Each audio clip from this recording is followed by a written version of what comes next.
तर अशा प्रकारे वास्तुशांतीची पूजा निर्विघ्नपणे पार पडली आणि आम्ही आमच्या नवीन वास्तूमध्ये गृहप्रवेश केलेला आहे. तर नमस्कार मैत्रिणींनो, मी सोनाली आजच्या एका नवीन ब्लॉगमध्ये तुम्हा सर्वांचं पुन्हा एकदा मनापासून स्वागत करते आहे.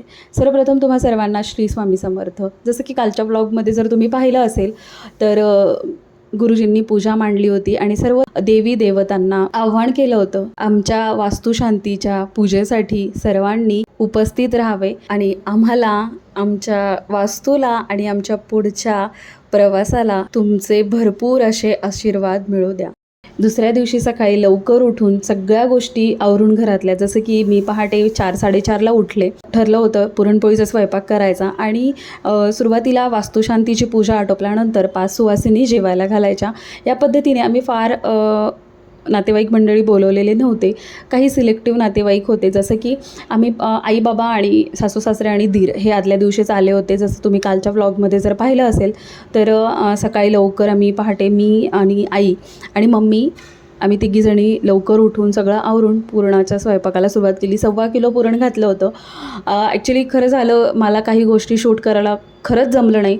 ओम अवेलेबल होता, म्हणजे हे सगळं जर शूट तुम्ही पाहिलं असेल तर ओम तुम्हाला कुठेच दिसत नसेल. हे सगळं शूट ओमनी केलेलं आहे, कारण प्रत्येक ठिकाणी जाऊन मी ट्रायपॉड अरेंज करणं बाकी वेळेस मी करू शकते, पण जेव्हा काही जबाबदाऱ्या माझ्यावरती असतात तेव्हा मला हे पॉसिबल होत नाही.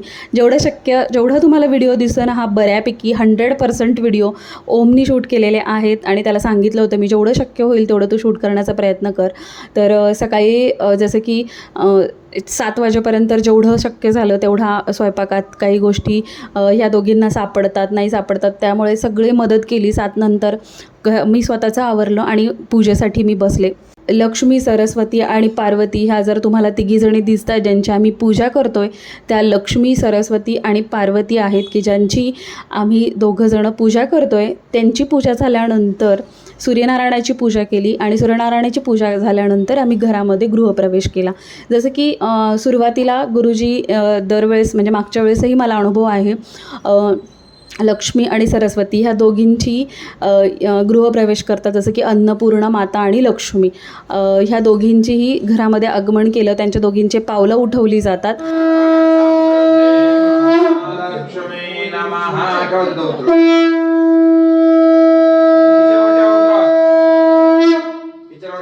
आणि पूर्ण घरामध्ये त्यांचं जसं की वावर केला जातो अशी खूप शास्त्रोक्त पद्धतीने, आणि ते समजावून सांगतात आपण कशासाठी करतो आहे, काय करतो आहे, हे सगळ्या गोष्टी त्यांनी पद्धतशीर आम्हाला समजावून सांगितल्या.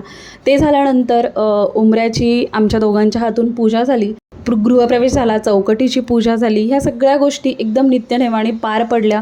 खूप सुंदर पूजा झाली आणि शेवटी गोष्ट येते की होम हवनाची. अन्नपूर्णेची पूजा झाली, दूध उतू घालवलं. त्यानंतर जसं की गॅस तर आत्ता आपल्याकडे अवेलेबल झालेत, पण सुरुवातीच्या काळामध्ये घरामध्ये चूल असायची आणि चुलीवरती दूध उतू घालवण्याची पद्धत होती.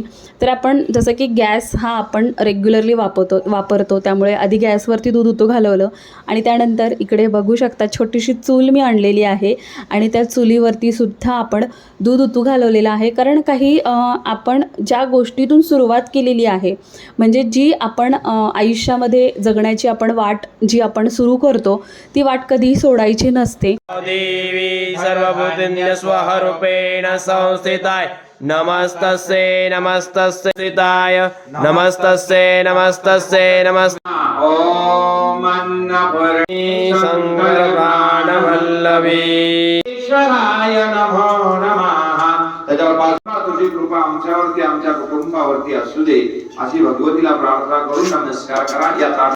आणि त्याचप्रमाणे आम्ही हा विचार करूनच की चुलीची वगैरे पूजा केली.